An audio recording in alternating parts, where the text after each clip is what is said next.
Stalinium is regarded as an overpowered metal that is used as a reason for shells from other nations not penetrating the Soviet tanks. It serves him right. On target. Got him. And for Soviet shells penetrating even through the toughest of armor of other nations. It serves him right.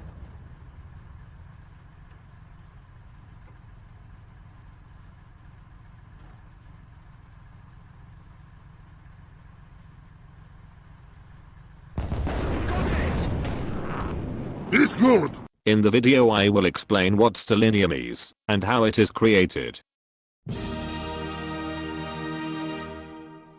If you play games like War Thunder or even World of Tanks, you may have heard the term stalinium being used as a way to blame the Soviet Union's superior tank design.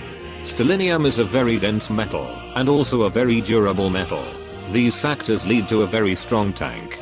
This metal can usually be located as the armor for the T-34s and the Joseph Stalin tank family and even the Kliment Voroshilov tanks along with some other Soviet tanks. Large quantities of the metal can also be located on the PO2. The problem is that stalinium is quite heavy, so ends up weighing down the plane, and is the cause for the PO2's slow top speed. Oh, it is sad day. But this allows for the PO2 to survive rams from enemy planes.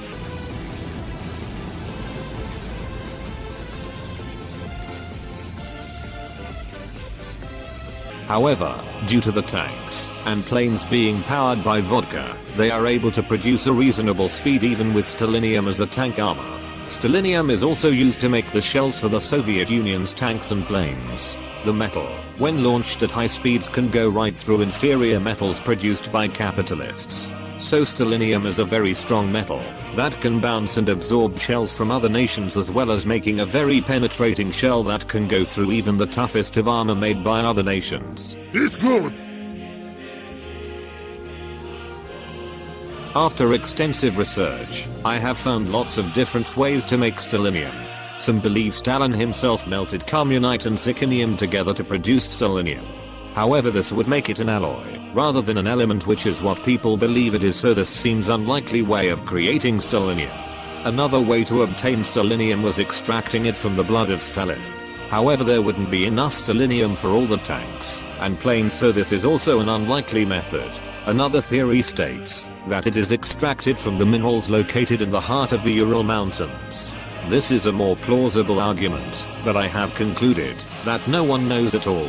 I believe the actual method of producing stalinium is only obtainable by accessing the secret documents that only the leaders of Russia can access, and the workers producing stalinium all work in different sectors, so no one knows the full process of creating stalinium, only a part of it.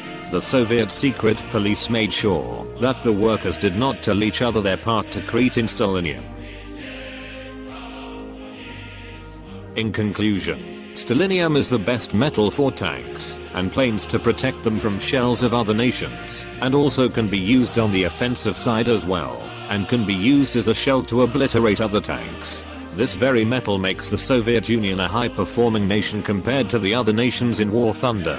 Every time a salty wearable complain in chat and in the forums about stalinium being OP, this brings a smile to Stalin and causes his mustache to grow a little.